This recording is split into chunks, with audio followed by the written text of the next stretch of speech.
अस्सलाम वालेकुम दोस्तों की हाल चाल है जनाब। तुसी देखते पे हो अपना देश पंजाब टीवी ते मैं तुहाडा मेज़बान मोहम्मद नदीम खरल। सब तो पहले अपने चैनल नू करना है सबसक्राइब ते बेल आइकन ते क्लिक करना है एक अच्छी ते बेहतरीन वीडियो दा नोटिफिकेशन हमेशा की तरह वीरां भरावां ते सज्जणां नू मिलता रहे। जिवें कि वीरां नू पता है वीरां वास्ते हमेशा नीली दे बेहतरीन और अनमोल तोहफे लैके असीं हाज़र होने हैं। अज भी वीरां वास्ते जनाब दूजण मैं दी वीडियो लैके हाज़र होए हैं। दूजण मैं सूई 2 तो 3 दिन दी लैने देने मुकद्दर पंडा लाई फिरती है कर्मा वाली। मैं दी अगर हवाने की गल करिए तो अल्लाह के फजलो करम नाल हज़ारां मई दे विचों कदे जे मई पैदा होंदियां ने। रुग रुग दा खूबसूरत थण पंडा दे मैं हवाने 2 दिन की सूई है। मगर मैं दे कट्टा मैं खुड्डा हड्डियां डाका बरीकतां हज़ारां मई दे विचों आम मई लभदी नहीं। पिछले पैर धोते हुए ने अल्लाह के फजलो करम नाल माशाअल्लाह अंटीक पीस है नीली दा लैने देने मुकद्दर। मैं दी अख सिंगी दी गल बाद विच करांगे। पहले जनाब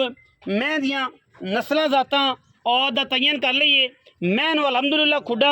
पूरे फुट दा हड्डी एक पुट्ठा 4 फुट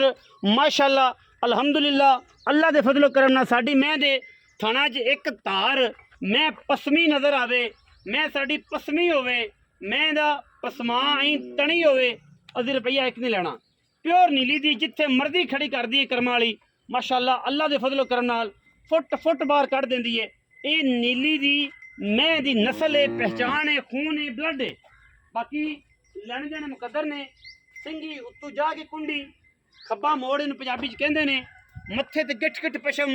अखां सफेद चिट्टियां मैनू पिछे मैं दे कट्टा है और 2 दिन दी 3 दिन दी माई सूई है। लैने देने मुकद्दर जज्जा कट्टा जी चिट्टियां अखां दा मुछ बगी नास बगी और माशाअल्लाह बड़ा अंटीक पीस है। अज की वीडियो दे विच लोकी गल्लां करदे ने पर वीर तोड़ा अल्लाह दे फजल नाल काम करदा है। नीली ते लेने देने मुकद्दर ने अपना देश पंजाब टीवी वीरां नू इंतहा दे खूबसूरत और कमाल जानवर विखांदा है। मैं जिथे मर्जी खड़ी होवे मैं अल्लाह दे फजलो करम नाल फुट फुट बाहर कढ़ देंदी है कर्मा वाली माशाअल्लाह माशाअल्लाह दे कमेंट कर रहे ने। होर बंदा कोई नवीं गल ना करे किसी नू समझ आवे तो मज लै लवे ना समझ आवे तो कोई एतराज़ नहीं। अगर इस मुल्लां दे विच जिहड़ा मुल असीं मैं दा करना है इस मुल दे विच मैं किसी वीर भरा नूं महंगी लगे एडे चड्डे वाली एडा थान एडा खूबसूरत दोहरा तो फिर जनाब सानू कमेंट सैक्शन तुहाडे कोल है तुसीं जनाब सानू दस सकदे जे जनाब असीं जवाब देंगे। हर हाल दे विच सूई मझ है जिथे मर्जी खड़ी कर ले कर्मा वाली नूं जिथे मर्जी खड़ी कर लीए 4-4 5-5 इंच माशाअल्लाह मैं चड्डा बाहर कढ़दी है। मजीद असीं सारियां गल्लां मालिक तों लैनियां ने। बुत कद माशाअल्लाह दरम्याने कद की खूबसूरत नीली दी जनाब है झोटी है और वीरां वास्ते असी तोहफे लैके हमेशा हाज़र होने हैं। लेने देने बाकी मुकद्दर ने मैं दी क्वालिटी ते मैं दी क्लास कोई वीर भरा कढ़ जाए कि यार नदीम भाई अज वाली तुसीं मैं जिहड़ी विखाई सी ये जनाब महंगी है इहदा चड्डा ठीक नहीं इहदा हवाना ठीक नहीं वो फिर अखां तो उन्होंने मसला है चुंदरे आए होने ने अखां दे विच कुकरे पे होने ने कि यार एडे हवाने वाली में एडी सुथरी साफ में इन्हां मुल्लां दे विच जनाब कोई वीर इंशाअल्लाह नहीं देगा। ये जनाब साडा रिकॉर्ड है और असीं इंशाअल्लाह रिकॉर्ड दे उत्ते कायम है। पिछे जनाब जज्जा कट्टा है वीरां दे सामने नाड़वा नाल लटकी जांदा है। अज 5वीं चुआई है 4थी चुआई च मझ खड़ी है और इंशाअल्लाह छट्टे फारे दी हर चीज़ की जिहड़ी गारंटी है वो अल्लाह दे फजलो करम नाल वीरां दे सामने और इंशाअल्लाह पूरियां तसल्लियां होणगियां हर चीज़ की गारंटी है। आओ हाँ जी चौधरी शाद खिची साहब मझ की पूरी तसल्ली दियो। मझ सूआ किनवा है दूजा है पहला है तीसरा है ये सारियां गल्लां चौधरी शाद खिची साहब दसणगे जी और असीं इंशाअल्लाह चौधरी शाद खिची होरां तो पूरी तसल्ली लांगे जी। बड़े दिनों तो बाद हथे आया है और इंशाअल्लाह बड़ा नायाब हीरा है जी नीली दा अल्लाह दे फजलो करम नाल मजीद गल्लां सच्चियां ते पक्कियां ते पीढ़ियां करने वाला भरा है और बड़े दिनों बाद आया तो इंशाअल्लाह उम्मीद बड़ी है अल्लाह तो मुल भी बड़ा सोहना सुथरा करेगा जी। चौधरी शाद खिची साहब हाँ जी की हाल चाल सेहत तबीयत ठीक है बिल्कुल। शाद खिची साहब मझ विखाई किन्ने सूए सर दूसरा सूआ किन्ने दिन हो गए दूसरा दिन आए चौथी चुआई हुण शाम नूं या 5वीं चौथी चुआई हाँ जी। अच्छा ते कोई धारां दा कोई अंदाजा कोई 10-11 किलो ਅੱਲਾ ਦੇ ਹੁਕਮ ਨਾਲ 7 ਲੀਟਰ ਬੋਲਾ ਮਾਈ ਦਾ ਪਹਿਲਾ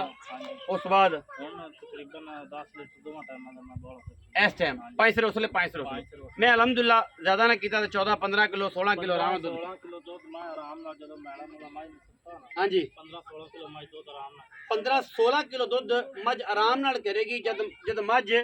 ਮੈਲਾ ਸੁੱਟੇਗੀ ਮੈਂ ਨੀਲੀ ਦੀ ਨੀਲੀ ਦੀ ਛੱਟਾ ਫੁਆਰਾ ਛੱਟਾ ਪਾਰਾ ਉਹ ਤੇ ਉਹ ਤੇ ਦੇਣੀ ਨਹੀਂ। ਚੋ ਕੇ ਦੇਣੀ ਅੱਛਾ ਮੈਂ ਦੀ ਤਸੱਲੀ ਏ ਤਸੱਲੀ ਹਰ ਲੈਵਲ ਦੀ ਸੂਈ ਖੜੀ ਹੋਣੇ ਇਹਦੇ ਚ ਤਸੱਲੀ ਵਾਲੀ ਕਿਹੜੀ ਗੱਲ ਕਿਹੜਾ ਗੱਬਣ ਹੈ ਗੱਬਣੇ ਅੱਛਾ ਢਿੱਲ ਜਾਣੀ। ਚੋਤਲ ਜਾਣੀ ਕੀ ਹੁਣ ਮੁਹੱਬਤ ਪਿਆਰ ਨਾਲ ਚੌਥਾ ਮੁੱਲ ਏ ਦਾ ਮੁਹੱਬਤ ਪਿਆਰ ਵਾਲਾ ਮੁੱਲ ਤਾਂ ਪਾਉਣੇ 5 ਲੱਖ ਉਹ ਕਿੰਨਾ ਹੁੰਦਾ 4 4 ਤੇ ਦੱਸਿਆ ਪੱਕੀ ਗੱਲ ਸੁਣਾ ਯਾਰ ਦਿਲ ਪੱਛੂ ਬੜੇ ਦਿਨਾਂ ਬਾਅਦ ਹੱਥੀ ਆਇਆ ਐਂ ਨਾ ਮੁਨਾਸਬ ਕਰ ਮੱਝ ਜਾਂਦੀ ਮੈਂ ਇੰਨੇ ਦੀਆਂ ਮੱਝ ਤਾਂ ਅਵਾਨਾ ਤੇ ਵੇ ਮੈਂ ਪੂਰੀ ਬਰੀਕ ਹੈ ਪੂਰੀ ਬਲੈਤੀ ਹੈ ਤੇਰੀ ਮੱਝ ਬਿਲਕੁਲ ਇਹਦੇ ਵਿੱਚ ਕੋਈ ਦੋ ਰਾਏ ਨਹੀਂ ਮੁਨਾਸਬ ਕਰੋਗੇ ਕਮੋਲ ਕਰੋਗੇ ਇੱਕੋ ਮੁੜ ਮੈਂ ਪੱਕਾ ਹੀ ਕਰ ਦਿੰਦਾ ਪੱਕਾ ਕਰ 4 ਲੱਖ 55 4 ਲੱਖ 55 ਹਾਂਜੀ ਫਾਈਨਲ 20000 ਰੁਪਇਆ ਛੱਡ ਦਿੱਤਾ ਇੱਕੇ ਵਾਰੀ ਇੱਕੇ ਵਾਰੀ ਛੱਡਦਾ ਇਹਦੇ ਵਿੱਚ ਕੋਈ ਵਾਧਾ ਘਾਟਾ ਕੋਈ ਵਾਧਾ ਘਾਟਾ 4 ਲੱਖ 55,000 ਰੁਪਇਆ ਜੀ ਕੋਈ ਇਹਦੇ ਚ ਵਾਧਾ ਘਾਟਾ ਨਹੀਂ 19 20 ਸਿਰਫ ਸਿਗੜ ਪਾਣੀ ਸੁਨਨਤ ਅਮਲ ਪੂਰਾ ਹੋਣਾ ਹੈ ਕਿ ਯਾਰ ਫਲਾਣੇ ਬੰਦੇ ਕੋ ਮੈਂ ਲਈ ਸੀ ਉਹਦੇ ਕੋ 10,000 ਰੁਪਇਆ 5,000 2,000 ਛਡਵਾਇਆ ਸੀ ਕੋਈ ਵੀ ਇਹ ਗੱਲ ਕਰੇ ਕਿ ਮੈਂ ਇਹਨੂੰ ਸ਼ੁਰੂ ਹੋ ਜਾਵਾਂ 3 ਲੱਖ ਤੋਂ ਗਿੱਟੇ ਕੁੱਟੀ ਰੱਖਾਂ ਸਾਰੀ ਦਿਹਾੜੀ ਛੋਟੀ ਲੈ ਕੇ ਮੈਂ ਦੂਜੀ ਤੋਂ ਤੀਜੀ ਵਾਰੀ ਜਿਹੜਾ ਬੰਦਾ ਇਸ ਤਰ੍ਹਾਂ ਦੇ ਬਾਰਗੇਨਿੰਗ ਕਰਦਾ ਹੈ ਨਾ ਮਿਆਰ ਚੈੱਕ ਕਰ ਲਓ ਚੀਜ਼ ਦਾ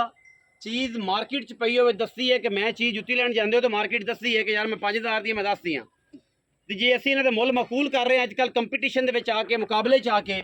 ਮਕੂਲ ਮੁੱਲ ਜਾਨਵਰਾਂ ਤੇ ਕਰ ਰਹੇ ਹਾਂ ਤੇ ਮੇਰਾ ਖਿਆਲ ਹੈ ਕਿ ਤੁਹਾਨੂੰ ਵੀ ਮਕੂਲ ਮੁੱਲ ਲਾਣੇ ਚਾਹੀਦੇ ਨੇ ਗਿੱਟੇ ਕੁੱਟਣ ਲੱਗ ਪਓ 4 ਮੰਗੇ 2.5 ਲਾਓ 2.5 ਮੰਗੇ ਤੇ ਜਨਾਬ ਉਸ ਨੂੰ 80,000 ਲਾਉਂਦੇ ਜੇ ਤੇ ਬਿਲਕੁਲ ਜਿਹੜਾ ਇਹ ਜਿਹਾ ਵੀਰ ਹੈ ਉਹਨੂੰ ਤੋਂ ਹੱਥ ਬੰਨ੍ਹ ਕੇ ਮਾਜ਼ਰ ਤੇ ਉਹ ਜਿੱਥੇ ਉਹਨੂੰ ਚੰਗੀ ਲੱਭੇ ਉਹ ਤੋਂ ਲੈ ਸਕਦਾ ਹੈ ਸਾਨੂੰ ਕੋਈ ਇਤਰਾਜ਼ ਨਹੀਂ ਸਾਡੇ ਤੁਸੀਂ ਵੀਰ ਜੇ ਵੀਡੀਓ ਵੇਖੋ ਮਾਲ ਚੰਗਾ ਲੱਗੇ ਤੇ ਲਾਈਕ ਸ਼ੇਅਰ ਕਮੈਂਟ ਕਰੋ ਨਾ ਚੰਗਾ ਲੱਗੇ ਤੇ ਡਿਸਲਾਈਕ ਦਾ ਬਟਨ ਵੀ ਮੌਜੂਦ ਹੈ ਕੋਈ ਇਤਰਾਜ਼ ਨਹੀਂ ਕਿਉਂਕਿ ਤੁਸੀਂ ਭਾਈ ਜੇ ਤੁਹਾਡੇ ਵਾਸਤੇ ਮਿਹਨਤ ਕਰਨੀ ਹੈ ਤੁਸੀਂ ਅਗਰ ਸਾਨੂੰ ਨਾ ਵੇਖਿਆ ਤੇ ਫਿਰ ਸਾਡਾ ਵੀ ਮੇਰਾ ਖਿਆਲ ਜੀਵਨ ਕੂੜ ਹੈ ਵੈਸੇ ਨਾ ਛੱਡ ਦਾਂਗੇ ਕੰਮ ਤੁਹਾਡੇ ਨਾਲ ਹੀ ਮੁਫਤਾਂ ਨੇ ਵੀਡੀਓ ਨੂੰ ਸ਼ੇਅਰ ਕਰਿਆ ਕਰੋ ਰੇਟ ਮਕੂਲ ਅੱਛੇ ਮੁਨਾਸਬ ਔਰ ਪਿਆਰ ਵਾਲੇ ਮੱਝਾਂ ਵਲੈਤੀ ਔਰ ਸਸਤੇ ਮੁੱਲਾਂ 'ਚ ਆਪਣਾ ਦੇਸ਼ ਪੰਜਾਬ ਟੀਵੀ ਵਿਖਾਉਂਦਾ ਹੈ ਗੱਲਾਂ ਗੁੱਲਾਂ ਕਰਕੇ ਗਾਣੇ ਛਾਣੇ ਲਾ ਕੇ ਤੇ ਬੰਦਿਆਂ ਨੂੰ ਵੱਖਰੀ ਦੁਨੀਆ ਨਹੀਂ ਵਿਖਾਉਂਦੇ ਕੰਮ ਕਰਨੇ ਔਰ ਕੰਮ ਕਰਾ ਕੇ ਇਨਸ਼ਾਅੱਲਾ ਅੱਲਾ ਦੇ ਫਜ਼ਲ ਕਰਮ ਨਾਲ ਵੀਰਾਂ ਨੂੰ ਮੁਨਾਸਬ ਬਿਹਤਰੀਨ ਜਾਨਵਰ ਦਿੰਦੇ ਆ ਵੀਡੀਓ ਅੱਛੀ ਲੱਗੇ ਵੀਡੀਓ ਲਾਈਕ ਸ਼ੇਅਰ ਤੇ ਕਮੈਂਟ ਕਰਨਾ ਹੈ ਔਰ ਆਪਣੀ ਰਾਏ ਨਾਲ ਸਾਨੂੰ ਜ਼ਰੂਰ ਆਗਾਹ ਕਰਨਾ ਹੈ ਪਾਕਿਸਤਾਨ ਜ਼ਿੰਦਾਬਾਦ ਪਾਕ ਆਰਮੀ ਹਮੇਸ਼ਾ ਜ਼ਿੰਦਾਬਾਦ